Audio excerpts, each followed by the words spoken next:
free at last.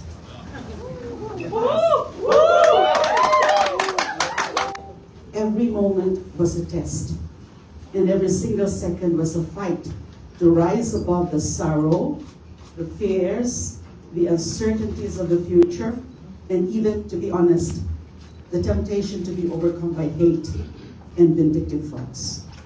There was always that temptation. Lahat po yun nilabanan ko. Hindi ko isusuko ang aking pagkatao at pagiging tao. They may have taken years of my life, but they will never take my humanity. Ang mundo ay puno ng mga taong buktot ang kaluluwa at makasarili sa harap ng pagturusan ng taong bayan. I will never be one of them.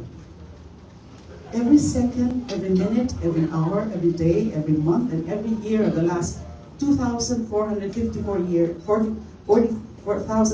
days was a struggle. But the one thing I can honestly say is that I never allowed myself to even entertain any regret. No regrets. Yes, I wish things turned out differently, but these are things that were beyond my control. But for the things that were, what I did, how I reacted, and my reasons for fighting for those who were victimized and cannot speak for themselves, I have no regret. As I appear before you today, 6 years, 8 months, 21 days, after I peaceably surrendered myself to the authorities, it is one of my greatest achievements in my career and in my life to say that not only did I survive all these years of persecution and unjust detention, I came out stronger than ever, with an even stronger commitment to truth, justice, human rights, democracy, and the rule of law. Yes! These are not just words to me. These have been my lifeline. This has been my life before, during, and after my unjust detention started. Kayo po ang aking pinaglaban. Kaya maraming salamat dahil ako rin ay inyong pinaglaban. Maraming salamat po sa mga panalangin niyo at sa walang kapagurang pananalig niyo sa katotohanan. Diyos mabalos, mabuhay ang sambayan ng Pilipino at ang Pilipinas. Boy! Boy! Leila De Lima! Alright, we're opening on the floor for questions. First to ask is Jair Boleto from that. Good evening po, ma'am. First of all, congratulations po sa legal victory na po ito. Ang question ko po, ma'am, nabanggit niyo po sa statement yun, yung mga persecutors niyo po, you'll never be like them. Although, ma'am, malaking bagay po itong petition for bail, motion for reconsideration po, for bail yun na natanggap, hindi pa rin po tapos yung kaso. Dahil ongoing pa rin po siya. Pero masasabi niyo po ba na legally vindicated na po kayo with this recent victory? Yes. Hindi ko pa buong na babasa yung decision. Although I'll try as much as possible to really avoid talking about the merits, because as you said, as you acknowledge, hindi pa tapos talaga yung kaso. Baka masubjudice tayo. Pero, I never, as I said, I never lost faith.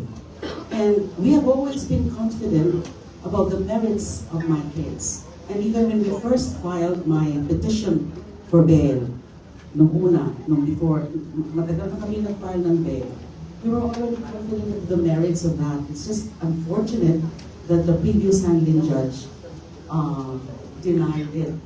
And so when we filed our motion for reconsideration, I think it was in June 13, we remained to be confident that the merits of our application for bail will be recognized and upheld by the court. And it took this long, understandably, because the judge is a new judge. So we had to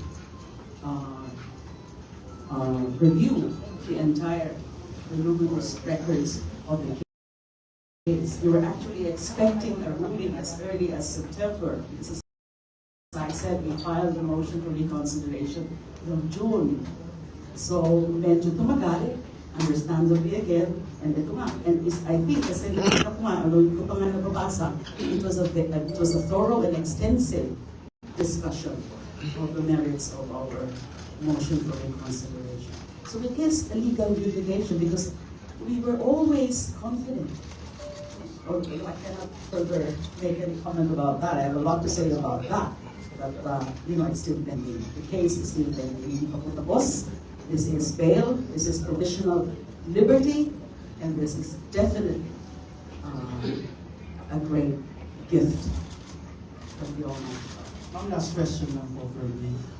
Yung Marcos administration po, sinasabi po nila po ulit na the justice system is working in the Philippines, and in response to your latest legal victory, Justice Secretary Crispin Rimulya, this is po yung statement niya. It just shows the independence of the judiciary, but I've always been saying from the beginning, and that they are free to decide as they please, as they think fit. Any reaction na po sa statement po ni Justice Secretary? I actually thank the administration for respecting the independence of the judiciary and the rule of law. Ganun lang naman, as somebody said, the legitimacy of the judiciary lies in its independence. It's just like, the legitimacy of the government or the legitimacy of the executive department or of the government, the elected officials lie in the votes of the people. So judiciary, it's the independence. Without the independence of the judiciary, then we cannot say that the judiciary really has its legitimate standing in the scheme of things. So, tama yan na sinasabi na pinakita ngayon na we have a working system. Kasi matagal nga namin hinihintay na. When the Marcos administration came in, there was some hope, at least in my case, that justice will happen. And kasi nga, I always knew that while the former president was in power, I will not be set free. Because my persecution was his project. So how can I be set free during his term? So nung nagbago ng administrasyon, may pag-asa talaga. At umasa talaga ako na umasa na makakamit ko yung hustisya at malalaman natin yung katotohanan about my innocence. But again, ayaw ko lang muna pagdagan yung mga ganyan statement. Medyo nasobrahan na lang. Okay. Thank you, Sen. One question po for Sen Marisa. Any message po for Sen Leila now that she's free and that we finally met each other again?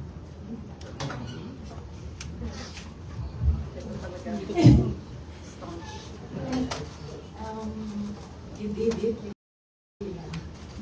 Konti na lang. And napakalaking vindication ito sa buong oposisyon. Itong vindication sa iyo. Kasi sa lahat natin, ikaw talaga yung sumalubong sa hindi ako dahil sa dami presidente. Ikaw talaga yung sinirang po niya, sinubukan namin. Ikaw talaga yun. Pineponize na yung buong legal system para lang parusahan ka kasi ikaw yung unang nag-investiga sa kanya. You continue to speak truth to power. At kahit sinubukan niyang tambakan ka ng ang mga ako naman sasabi ng kaso hindi naman ikaw sasabi. Na-survive mo lahat yan. Na-survive mo yung stroke. Na-survive mo yung stage taking. Hindi ka tumigil magsalita sa mga issue. Libo na siguro yung mga handwritten letters mo from Crown. And here you are. Here you are. So itong pagpapayag sa wakas, nakapost ka ng bail, at yung nakikita mo, ganap siya paglaya. Parang sumilit na ulit yung sikat ng araw. At alam natin, gaya ng gabi na maraming kababayan natin. Once sumunod yan, kahit sa mga gawa. So we're also happy to have you with us, and we all love you. Yeah.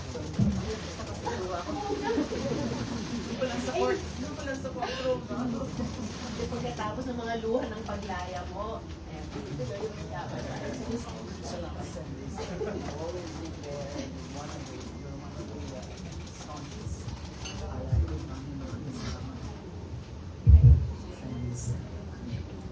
Kita din nandiyan.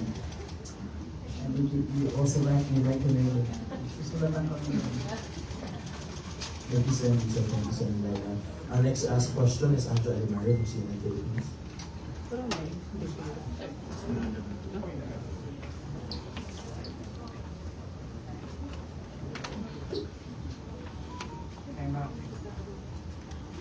Hi ma'am, good evening po. Enzo po. Hi ma'am, almost 7 years in detention. And you've mentioned about surviving persecution. Do you plan to go after your persecutors? Do you plan to sue them? And your message to former President Rodrigo Duterte? First, yung message ko kay President Duterte, isa lang. God forgive him and God bless him. Yun lang muna ngayon. Marami pa akong galing sabihin sa kanya.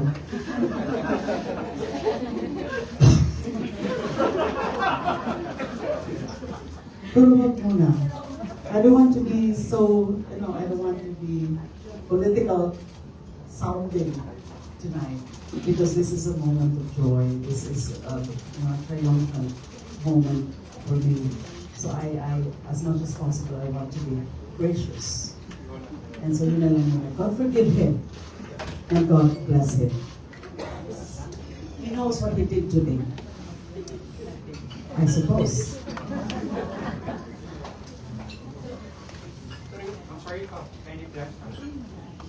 Any plans of counter-suing or whatever going after? Pinag-uusapan namin yan ng mga wala akong mga specific na mga pwede i-announce about that. There's always that option, but as to definite plans, pinag-uusapan. Of course, there will be, I need to do something also. A lot of things to do. Hindi po, madali, napakahirap, masakit talaga, napakulong ka, kaya lang pag-isa. It's a matter of justice.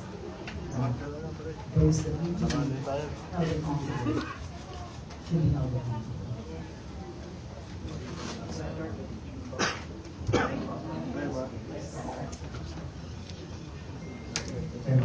Senator, I know you said that you have no regrets for what happened.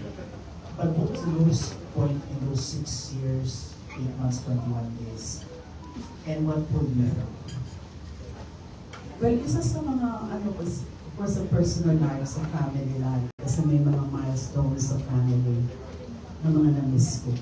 Like, for example, when my son, Vincent, passed the bar exams, and I was not allowed to attend his graduation.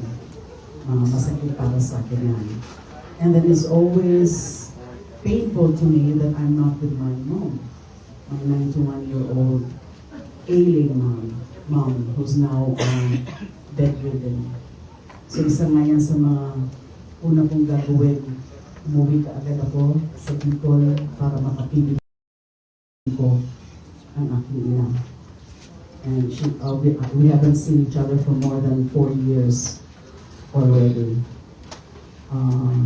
So itong homecoming na to, this will give her the best Christmas gift. I definitely would want to see her already. Siya excited na rin siguro. Kanina, nasa court ako, pinakausap sa akin ng brother ko sa cellphone niya, yung mami ko. And she's waiting for me. And so, yun, masakit sa akin yun, na mawawala ka sa pamilya. And of course, yung mga nawawala, mga wala na sa mundo ito, mga kamag-anak, mga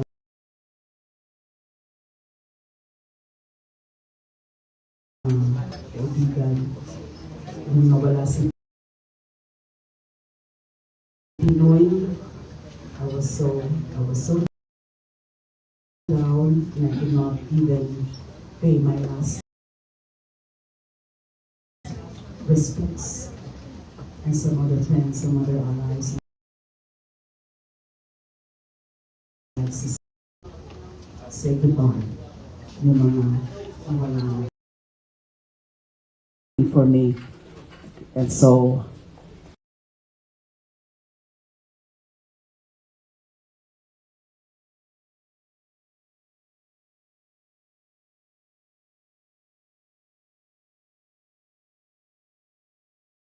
bad news or sad news and all that.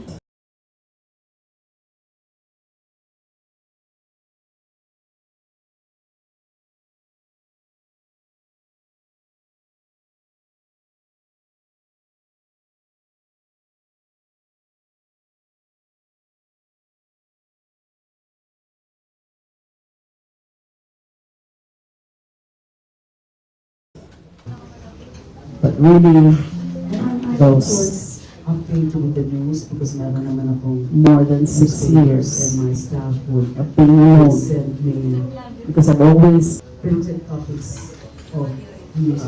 We do contemplative prayer and all that. So those are blessings. And then we do contemplative prayer and all that. So those are blessings. And then I have learned to appreciate mundane things, small things in life. Pag umuulan, lumalabas ako sa quarters ko, para lang obserbahan yung ulan and all that. And then I have stray cats in my quarters. That's why I was so sad. I was almost crying when I left Camp Travel today or to school today because I had to leave the cats there. They're in my companions. They kept mine. I have learned, pero pag may mga bisita ako and then they would say, we can imagine what you feel. And then I'm tempted to say, no, you can never imagine what I feel. You will know it only when you go through this also yourself. I developed a very routinary daily life in my detention. It's a very routinary daily life. And my problem now is how to adjust. Kasi magiging iba na ang aking routine from now on. Thank you so much. Thank you, Sen. Leila. Any more questions? Si Mara from State Senate. Hi, Sen. Leila. Mara Cepeda po from the Straits Times. Ma'am, you've always been a very vocal figure in the Philippine opposition. What do you think, ma'am, are the implications of your release today for the Philippine opposition now? Your presence into the open world, I'm sure, do you think would it help invigorate the opposition forces, especially now that, kakaunti lang po sila ngayon sa Congress? So, what's your message for the opposition figures and the opposition people in the opposition movement who are, of course, very happy that you're released? First of all, my fight for my advocacies will continue. And my advocacies are really shared by the opposition. Fight for the truth, fight for justice, fight for rule of law, fight for democracy, fight for sovereignty. And definitely I'll be working side by side with the opposition. I remain to be an opposition. And I'm with the opposition because we share the very same advocacies, ideals, and visions for this country. And hindi naman natapos yung pakikilaban ko sa mga advocacies ko habang nakakulong ako. I never stopped. And now that I'm free, I'm even going to work harder for those advocacies.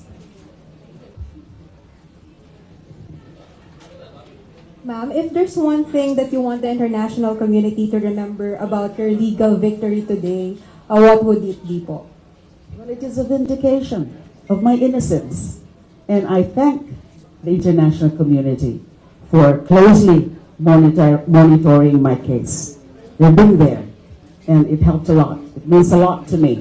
The international community, almost from day one, has been monitoring the progress of my case, and many of them, many personalities, foreign dignitaries, and also foreign organizations have been releasing statements calling for my release.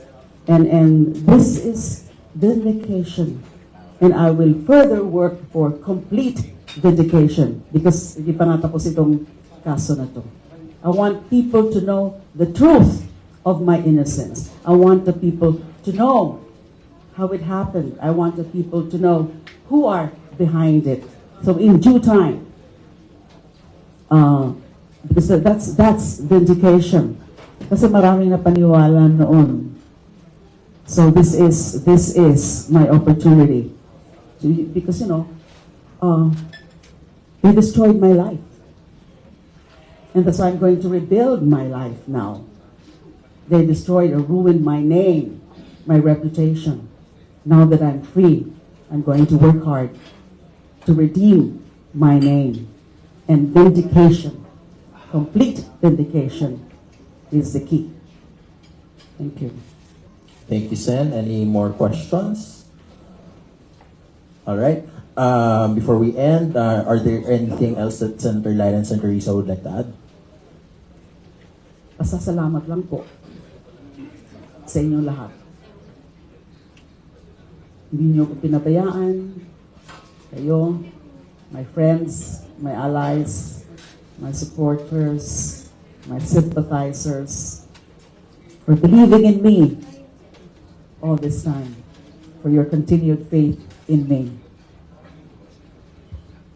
Maraming salamat. Thank you so much.